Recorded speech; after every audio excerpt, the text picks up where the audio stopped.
নমস্কার বন্ধুরা, আমি আজকে আবার নিয়ে এসেছি একটা রান্না। আজকে আমি করব আলু আর উচ্ছে দিয়ে শিং মাছ দিয়ে এক পাতলা ঝোল হবে। তো আসুন, মাছটা তো আমি কেটে ধুয়ে পরিষ্কার করে নিয়েছি। দেখেন অনেক বড় শিঙি মাছ ছিল। কেন গরমের সময় একটু এইসব মাছটাই ভালো লাগে। আর এই হচ্ছে দেশি উস্তে ছোট ছোট, এটা দিয়ে আলু দিয়ে তরকারি করবো। তা আমি আগে আলু আর উস্তেটা কাটি। আর এখানে আমি কড়াইটা বসিয়ে দিয়েছি, মাছটা ভেজে নেব। এই পাশে আমার ভাতটা বসানো আছে, এই পাশে ভাতটা বসিয়ে দিয়েছি।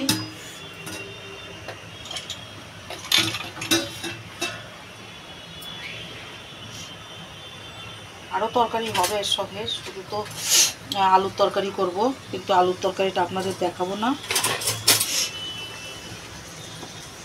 কেন কি আলুর তরকারির ভিডিওটা আগেও ঢেলেছি, যার জন্য আলুর তরকারির ভিডিওটা আপনাদের আজকে দেখাবো না। শুধু এই শিঙি মাছ আর উচ্ছে দিয়ে রান্না করব, এটাই দেখাবো। আমি আলুটা এরকম লম্বা লম্বা করে কাটবো, উচ্ছেটাও লম্বা লম্বা করেই কাটবো। দেখেন, আলু উচ্ছের তরকারি তো অনেকেই রান্না করে, কিন্তু সবারই রান্নার পদ্ধতি আলাদা আলাদা। সবাই যার যার নিজের পদ্ধতিতে রান্না করে, আমিও নিজের পদ্ধতিতেই করি। আমি অনেকে মনে করে কি এই উচ্ছের তরকারি তিতো হবে না, একদম তিতো হবে না। উচ্ছের তরকারি একদম তিতো হবে না। উচ্ছেটা আগে তেল দিয়ে ভেজে নেব আমি, তারপরে উচ্ছেটা ঝোলের উপরে ছাড়বো। কড়াইটা গরম হয়ে গেছে, সরষের তেল দিয়ে দিয়েছি। আমি এবারে মাছটাতে নুন হলুদ মেখে নেব।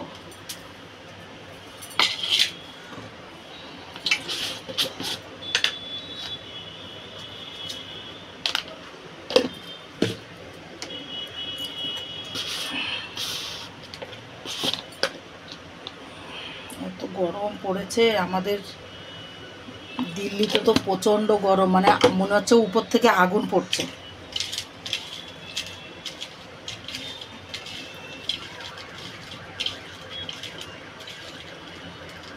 তেলটা আমার গরম হয়ে গেছে, মাছগুলো আমি দিয়ে দেবো।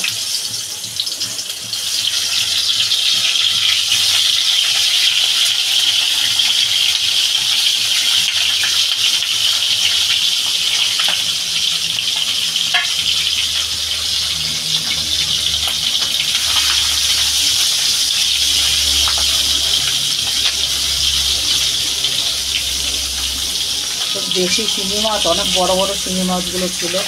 আমাদের এখানে তো শিঙি মাছের অনেক দাম, 700-800 টাকা কিলো। একটু বড় শিঙি নিতে গেলে, আর ছোটোগুলো নিলে তো সস্তা আছে। আমি এবার উচ্ছেটা কেটে নেবো লম্বা লম্বা করে।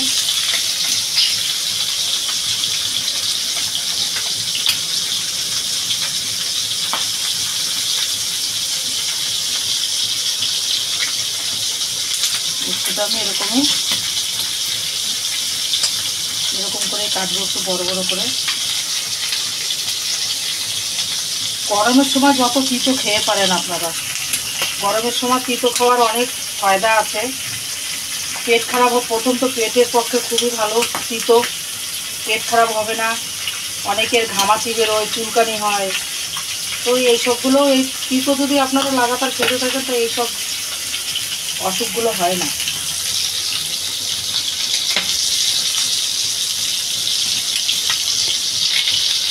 সেখানে আমি আলুটা রোস্টটা লম্বা লম্বা করে এরকম করে সব কেটে নেব। মাছটা আমার ভাজা হয়ে গেছে। বাবা, মাছটা তো ফুটছে। আমার ভাজা হয়ে গেছে, মাছটা তুলে নেব।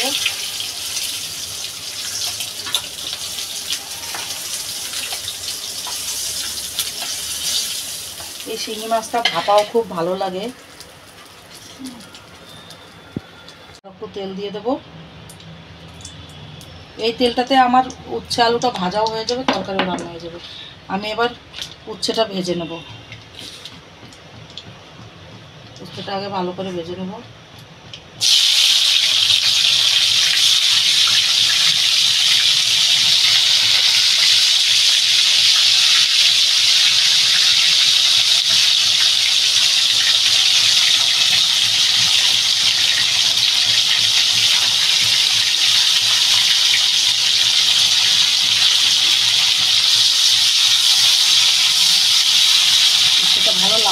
ভেজে নেব।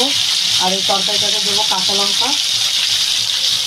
কাঁচা লঙ্কাগুলো আমি ধুয়ে মাঝখান থেকে চিড়ে নেব।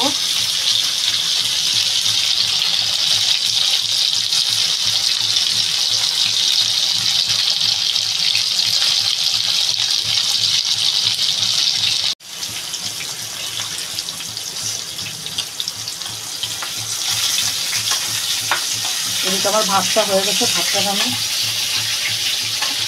ঘ্যানটা কেড়ে নেব।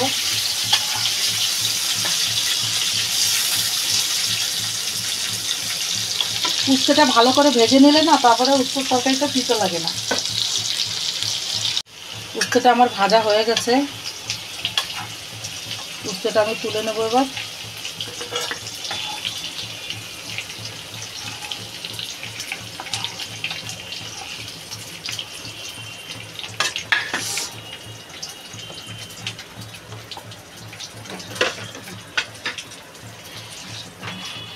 এবার আমি আলুটা দিয়ে দেবো, আমি সোমবারটা পরে দেবো।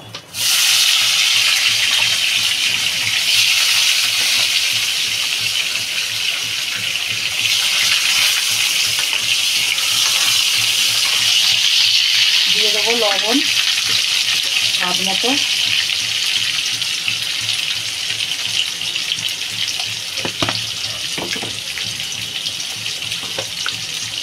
সঙ্গে দিয়ে দেবো হলুদ পরিমাণ মতো। এবার আমি আলুটা ভেজে জল দিয়ে দেবো।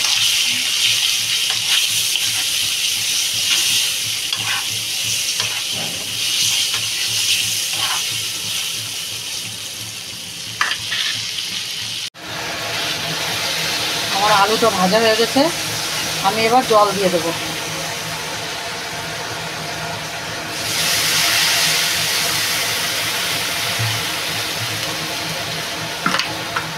এখন এর আলুটা না একটু গলতে টাইম লাগে, জলদি গলে না, যার জন্য একটু জলটা বেশি দিলাম। আর দিয়ে দেবো কাঁচা লঙ্কা। কাঁচা লঙ্কা আমি ফেড়ে রেখেছি, দিয়ে দিলাম। এবার আমি এটা ঢাকা দিয়ে দেবো।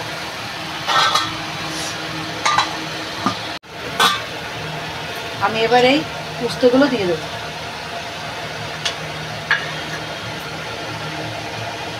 আলুগুলো এখনো গলেনি, আমি আবার একটু ঢাকা দিয়ে দেবো।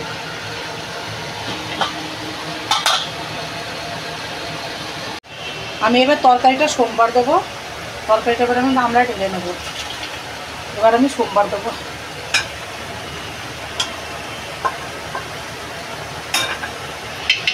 কড়াইটাতে আমি তেল দিয়ে দেবো, গরম হয়ে গেছে। দিয়ে দেবো তেজপাতা আর একটা শুকনো লঙ্কা দিয়ে দেবো। আর এদিকে আমি নিয়ে নিয়েছি রাঁধুনি আর জিরা, আমি সোমবারে এইটা দেবো। কেন কি রাঁধুনি আর জিরাটা সোমবার না দুটো মিক্স করে দিলে তরকারিটা বেশি স্বাদ হয়। এমনি খালি রাঁধুনি দিয়েও করি বা খালি জিরা দিয়েও করি, কিন্তু রাঁধুনি আর জিরার এটা বেশি ভালো লাগে। তরকারিটা ঢেলে দেবো।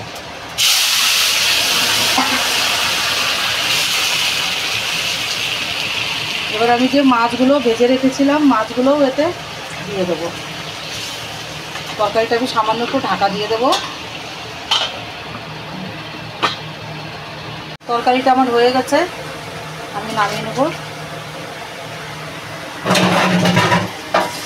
এই দেখেন আমার উস্তে আলু দিয়ে শিঙি মাছের ঝোল হয়ে গেছে। আমার উস্তে আলু দিয়ে শিঙি মাছ দিয়ে পাতলা ঝোল। আপনারাও এইভাবে ঘরে করে খাবেন, গরমের দিনে খুবই স্পেশাল খাবার। তো ভিডিওটা যদি ভালো লাগে তাহলে লাইক করবেন, শেয়ার করবেন, সাবস্ক্রাইব করবেন। আর যেসব বন্ধুরা এখনও পর্যন্ত সাবস্ক্রাইব করেননি তারা সাবস্ক্রাইব করে দেবেন। তাহলে ভিডিওটা এখানেই শেষ করছি। ভালো থাকবেন, সুস্থ থাকবেন। গরমে সবাই একটু বাইরে কম বেরোবেন, সাবধানে থাকবেন, কেন কি নানান রকমের রোগ ব্যাধি হচ্ছে। তাহলে ভিডিওটা এখানেই শেষ করছি। নমস্কার।